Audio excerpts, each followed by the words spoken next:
Welcome to the Real Freedom Show, where we inspire you to pursue your passion to gain time and financial freedom through opportunities in real estate. I'm your host, Mike Swenson. Let's get some real freedom together.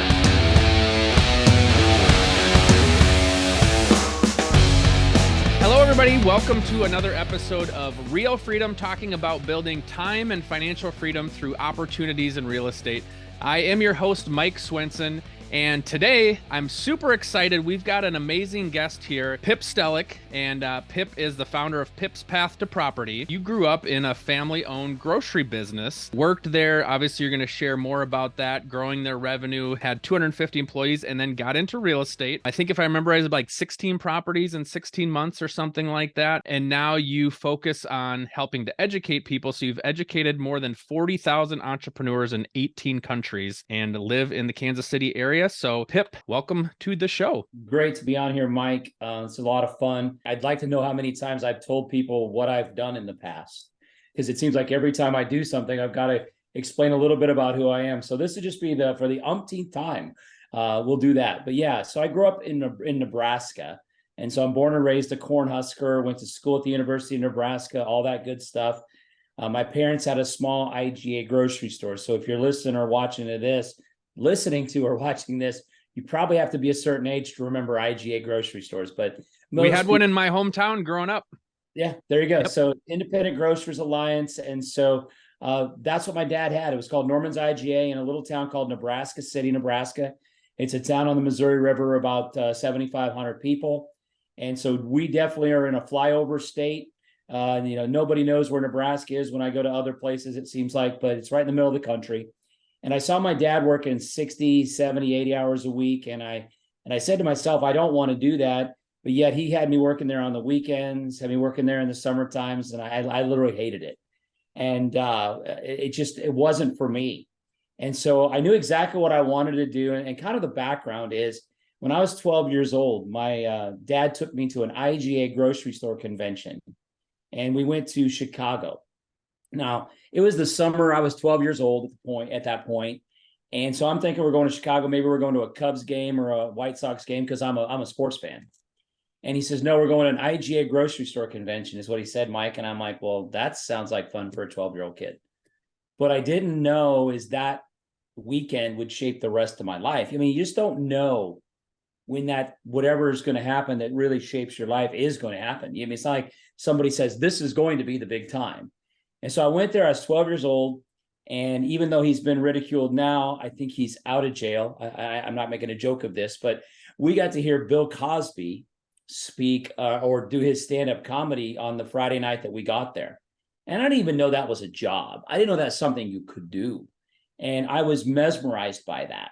And so that was pretty cool. And there were like 4,000 people at this convention. So it wasn't like it was a small thing. And so this was 1980. So it was before the Cosby Show.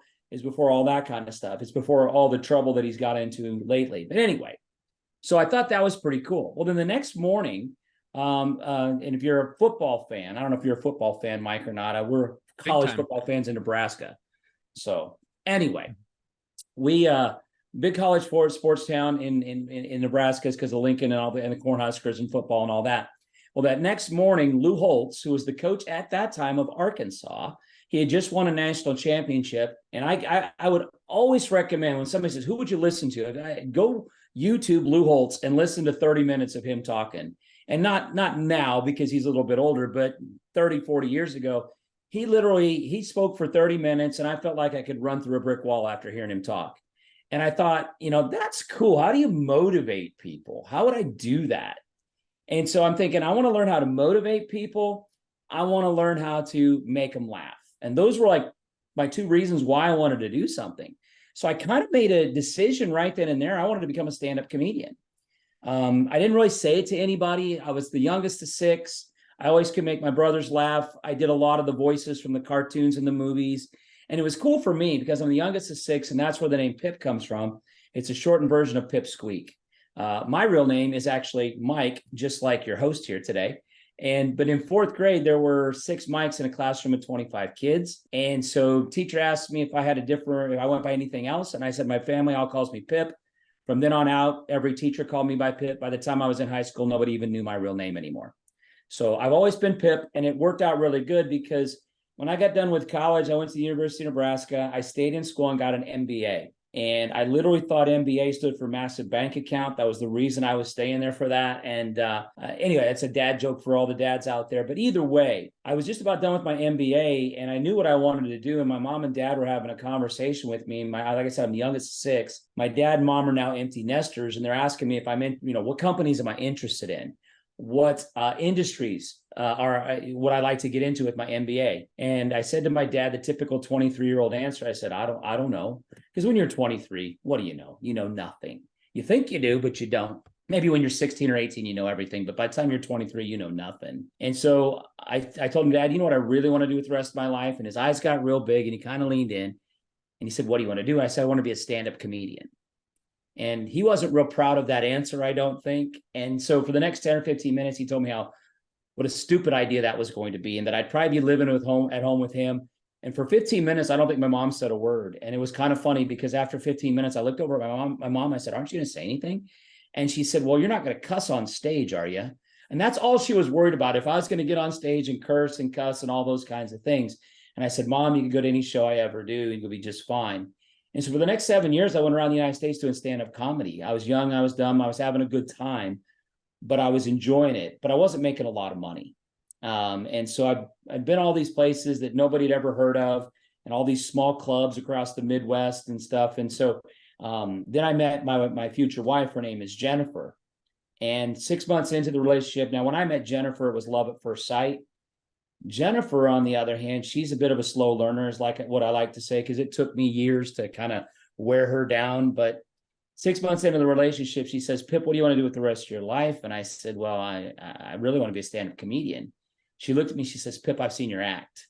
What do you want to do with the rest of your life? And so it was really kind of an aha moment. I mean, she'll tell you it didn't go down just like that, but that's how I heard it. And so in 1999, we got married. I quit doing stand-up comedy. I went back to work at the family-owned grocery store full time. And I hated it. And I was just trying to figure out how to make more money. My wife wanted to be a stay-at-home mom. She wanted to have kids. I wanted to make money. And so I'm reading all these books like Rich Dad, Poor Dad, and all the different books that you can even think of. And I guess I truly believe everything kind of happens for a reason, because I'm reading all these books. And in 2002, my wife is pregnant with our first baby. And I read this book called Rich Dad, Poor Dad. Somebody told me to read this book. And I bought every purple book I could ever even find at that point. Although Rich Dad books are purple, for those of you guys that don't know what I'm talking about. And it was, sure enough, I do believe things happen for a reason, because about 4 months later, on the back page, this is 2002. So it's on the back of a newspaper is where people were advertising back in 2002. Not a lot of newspaper advertising probably in today's world, I'm guessing.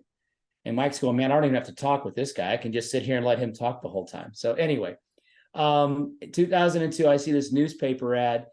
Zig Ziglar is coming to Omaha, Nebraska. And I'm like, well, now that sounds pretty cool. I like Zig Ziglar. I had some cassette tapes of Zig Ziglar, which is kind of interesting because, quite frankly, cassette tapes, obviously, most people don't even know what those are anymore. If you're a kid, you'll see it in a museum one day. But a cassette tape is what I had called See You at the Top. And I listened to a bunch of his stuff because he was very motivating. And so when I saw that he was coming to Omaha in 2002, I wanted to go see him. And so I did. And it was at the Omaha Civic Auditorium. There was this big stage event, and there were probably 3,000 or 4,000 people in it. And Zig Ziglar wasn't the first person on stage, obviously. There was other people that they brought out. And this one guy came out, and he talked about real estate. His name was James Smith. And he talked about doing real estate. And he said, come to this 3-day class we're going to have. It's $99.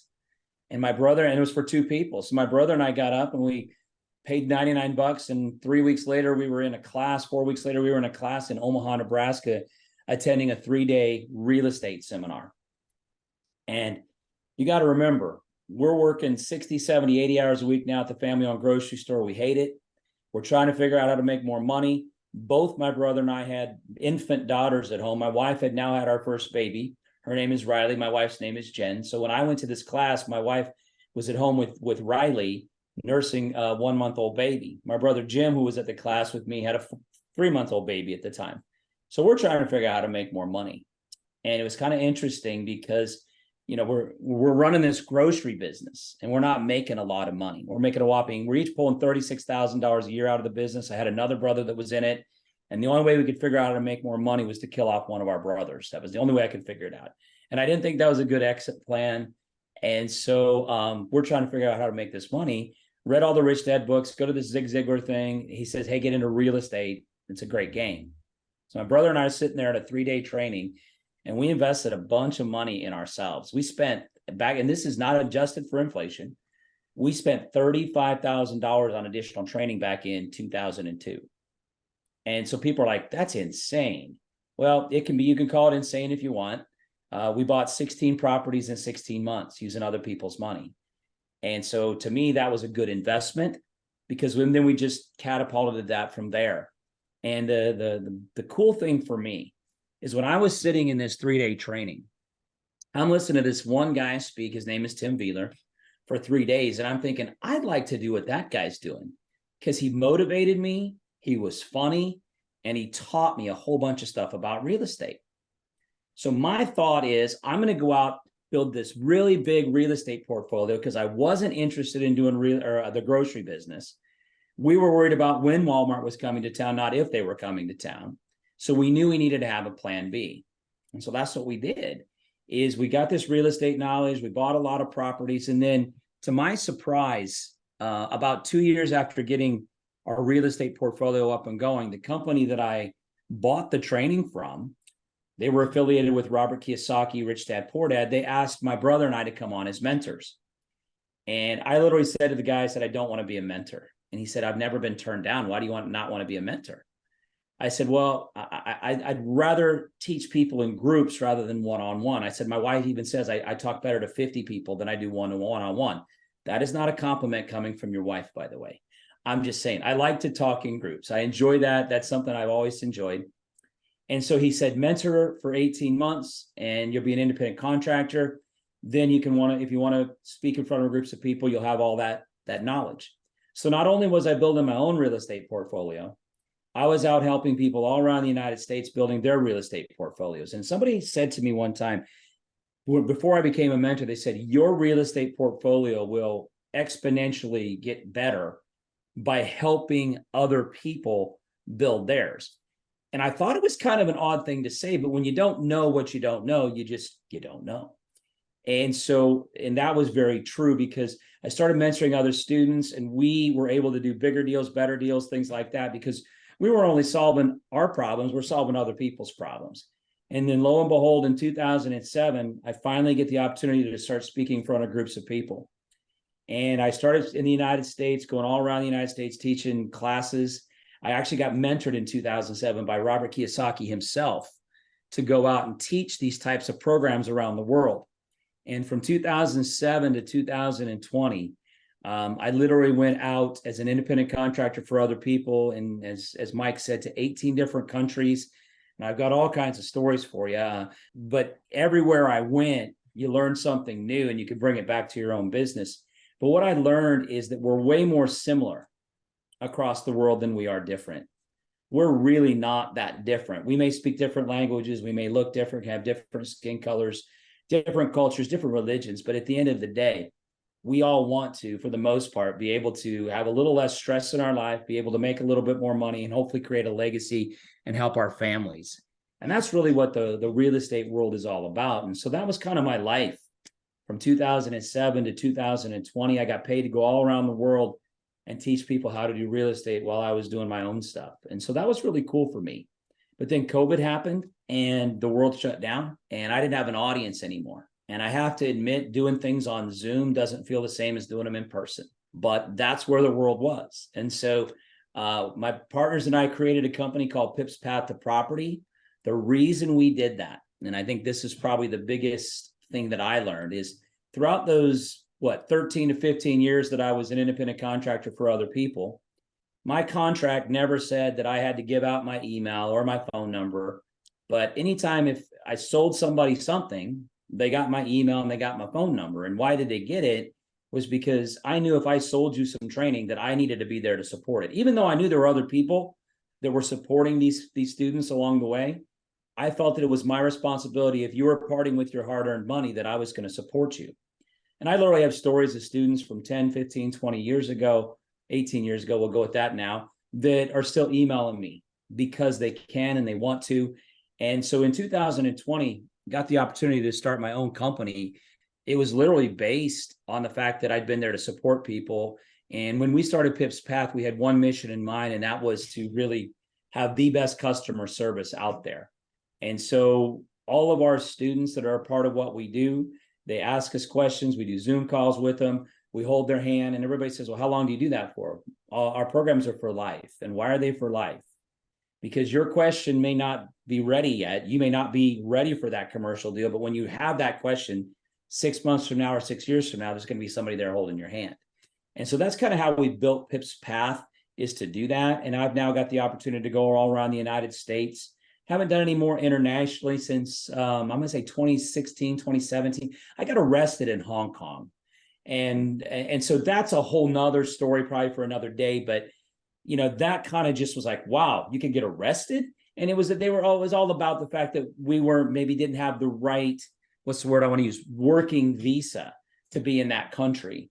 And so that was kind of a scary thing. I got kicked out of Canada, arrested in Hong Kong. And after that, I'm like, I'm not sure I want to do this international stuff anymore. Because when I go to Minneapolis, when I go to New York or Florida or Texas, nobody cares, because I'm a Nebraska, or I'm an American. I'm from Nebraska. So either way, that's kind of the background. That's my story. We have now had the opportunity to teach thousands of people all across the United States with Pip's Path. And we have some really cool things that we've branched off with that. We have our own podcast now. We have multiple podcasts, and we're going to be recording our other podcast starting. I already started a second one called The Wealth Debate, but then we have another one that we're starting this weekend, or I guess it'll be on Monday, and that's called Front Row Church. And so we're going to be putting sermons out there, and that's just who we are as a group of people. I want to make sure that we're doing things in a way that we're constantly doing it with the right integrity and the right intention. It's not about getting rich quick. It's about helping people out. And if you help enough people get, Zig Ziglar says, what they want, you're going to get everything that you want. So that's my story. I could talk for 10 hours on this. Any questions you got for me, Mike? I'll shut up for a second. You obviously have a diverse background in real estate and have done a lot of different things inside of real estate. I work with agents, people getting started investing. And so they all kind of struggle with, what are these first couple steps, or what type of deals do I look at? Where do I go? Is it short-term rental? Is it flips? Is it buy and holds? Is it duplexes? How do you help steer people to help figure out where they should get started inside of investing in real estate? Great question. When I talk to a brand new student, I talk about three things. I call it strategy, area, and property. And what happens is most people, they start with the property. And to me, that's not the right thing to start with, because in fact, we teach people to quit looking at houses. Because if you're looking at houses, that house is going to tell you what kind of a deal it is. So if you're more interested in a specific strategy, figure out what that strategy is. Is it traditional buy and holds? Is it, as you said, short-term rentals? Is it lease option, rent to own type of things? Is it wholesale deals? Because if you're in Minneapolis, the right type of strategy there is going to be different than the right type of strategy in Cleveland, Ohio, which is totally different than what's in Los Angeles. So if somebody says, I want to invest locally, then we have to determine what strategy works locally. So a traditional rental property is not going to work in San Francisco or Los Angeles. It just isn't, because you can do the math all day long. And one of the things we do teach everybody is that every real estate transaction is truly a math problem. And it'll tell you, is it profitable or not? Obviously, there's risk involved. But if you can solve the math problem, then it tells you, is it a deal or not? So figure out what strategy you want to do, what area works for that strategy, and then then the property would come in third on that. So I think strategy, area, and property is kind of one of the big take homes that we teach. But the other thing that we teach a lot, and this all comes from Kiyosaki, is just learning how to use leverage. And you talk about that in your podcast on a regular basis, is leverage. And how much can we do alone is so much less than what we can do as a group. And whether that is a joint ventureship, whether it's a syndication, and everybody talks about OPM, and that's kind of this hot button name. And OPM is not just your mortgage. It's other people's money, like JV partners and syndicate partners, but it's also your tenant paying your rent every day. when you look at OPM, your tenant who's paying you $1,000 or $2,000 or $3,000 a month, that's OPM paying you monthly so you can pay your mortgage, so that you can pay whatever your expenses are in life. So that's OPM. When we do lease options, we get something called a non-refundable ops consideration up front. That's truly OPM that we can use for the current deal to pay the investor for another deal.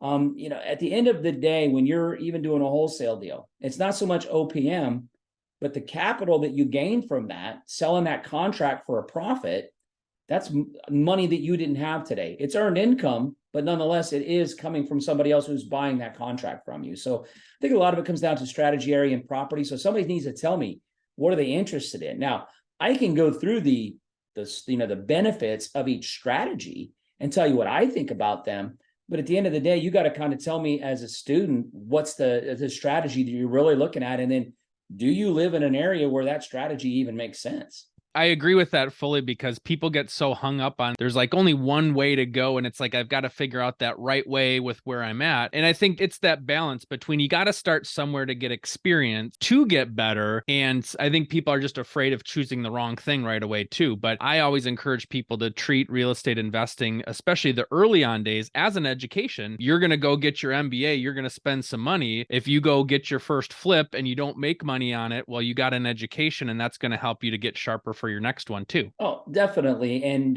Kiyosaki says work to learn. So you're working as you're learning through all those different environments. And I think that's a huge thing.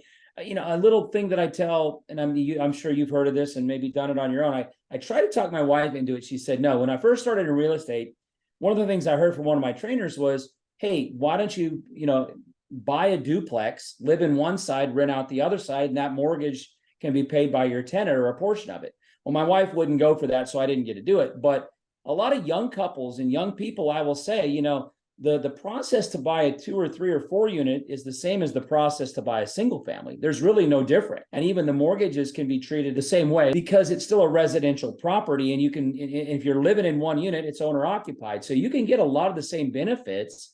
And even if you're, a vet, that VA loan will work on any residential property. So you can do a single family, a duplex, or a 3.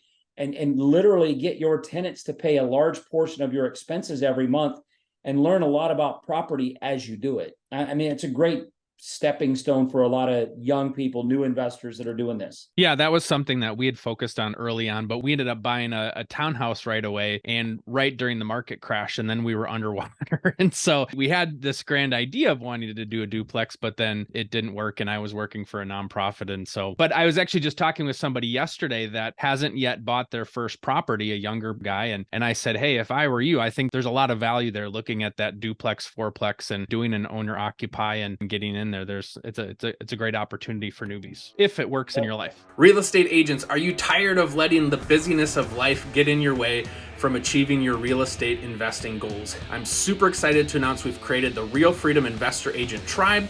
It's a place for you to come, get educated, and network with others so that you can make sure that you're hitting your real estate investment goals. So find out more on our website, realfreedom.com. Click on the store link. We've got a membership, we've got a mastermind group, and some private coaching as well. Check it out. I've priced it super low. The goal is to get you in, not have price be a determining factor to keep you from your goals. So come check it out, schedule a call with me, and we're happy to see where your real estate journey is going to take you. Now, as you're analyzing deals and looking, what are some of the areas that you're excited to invest in or excited to dig deeper into? So one of the things I've always been a fan of is lease options, rent to own. We're seeing a huge influx of people that need that, because the mortgage payment they could afford is now buying them less house than they could have even imagined, 2 years ago when interest rates were half of what they are today. So lease option is always a strategy. And once again, it's a math problem. If the math problem works, you go forward with the deal. If the math problem doesn't work, you either change the property or you change some other dynamic of it. But truly, we want to set people up for success. And that's what we do through our lease option rent to own program. And if I have what they're called tenant buyers, somebody who's a tenant with the option to buy in the future, we've got to be able to put together a path for them to get qualified to buy the house. So if somebody comes up to me and says, Pip, I got $500 to put down on a property and I can afford $500 a month, Well, what kind of house do you want? Well, I want $1 million property. Well, you're in dream world there. You're in fantasy land because those numbers just don't add up.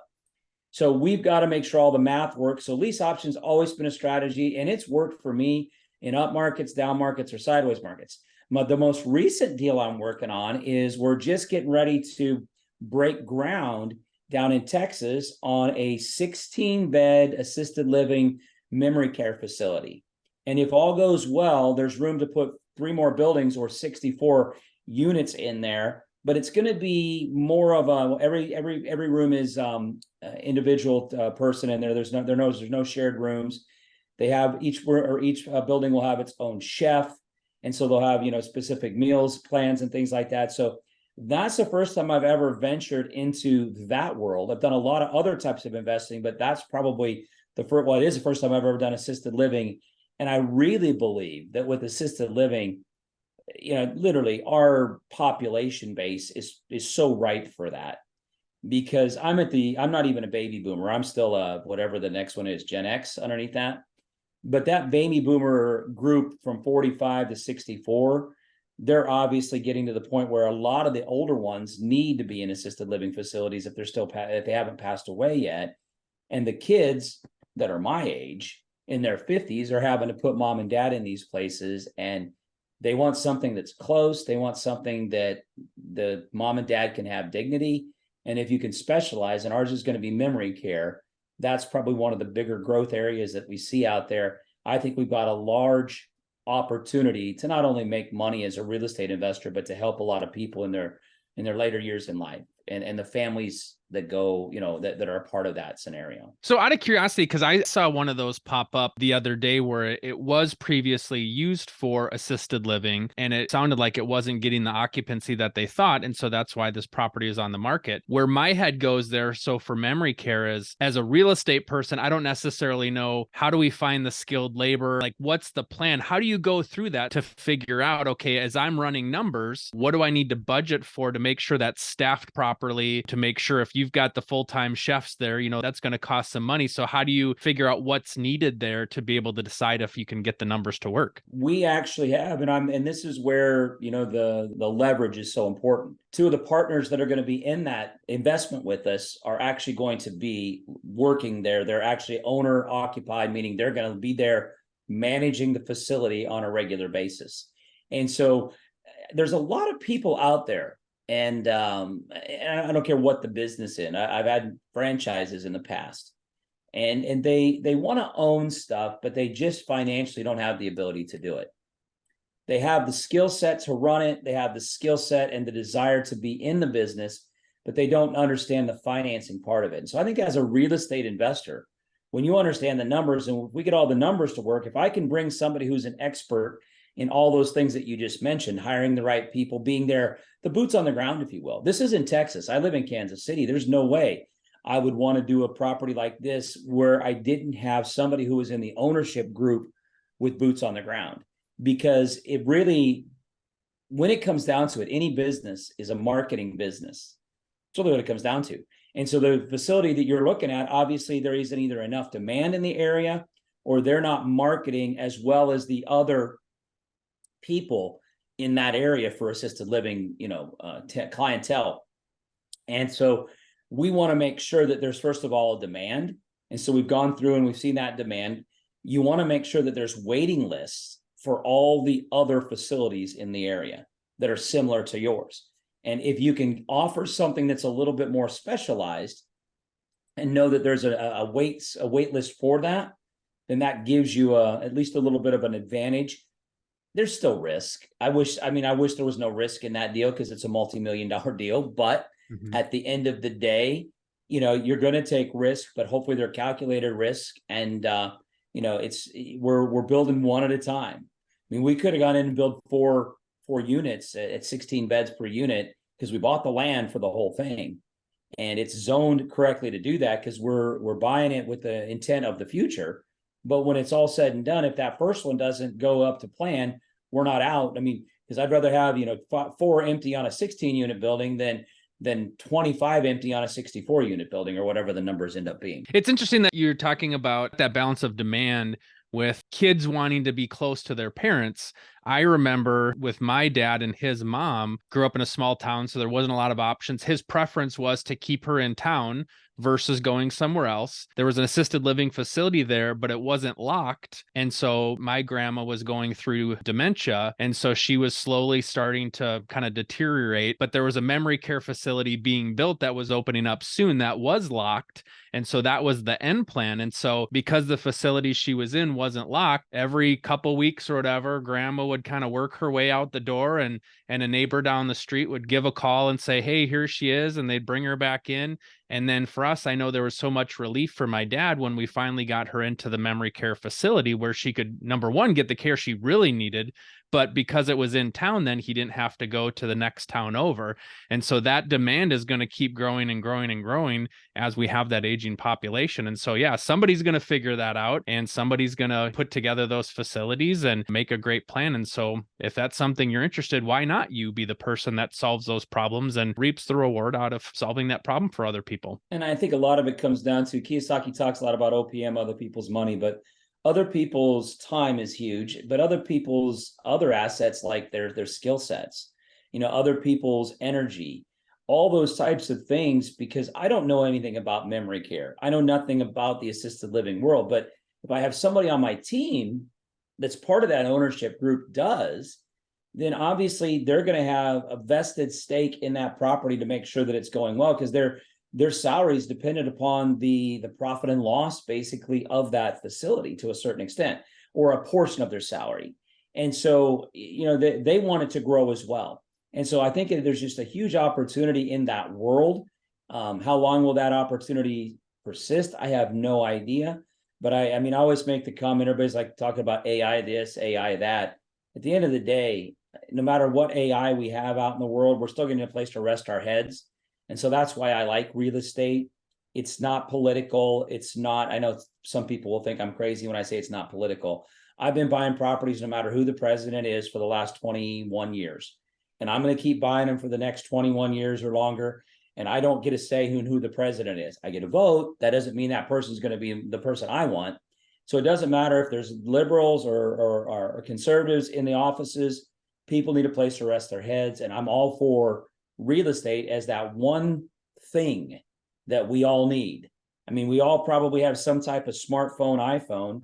If I ask the dumb question of, how many of you guys have a BlackBerry? And most people would say, no, they don't have one anymore. But back at some point, 2006 to 2008, they were the hottest phones out there. I don't know what kind of phone we're going to need 10, 12, 15 years from now, but I do know we're all going to need a place to rest our heads. So I think real estate, whether you like it or not, we all need it. And that's why I find it to be a logical thing. Not to mention there's great benefits with taxes and leverage. And you already know all those things, Mike. And that's a huge win for us as an investor. Pip, I've appreciated the conversation here today. Thank you so much for sharing your story and your insight here. For people that want to learn more about Pip's Path and what you're doing, how can they do that? We have a website. Go to pipspath.com. Literally a ton of free content on there. You're more than welcome to go absorb all that free content. And then if you want to email us with a specific question on anything, it's team@pipspath.com. We appreciate you sharing your story, and best of luck to you in the future.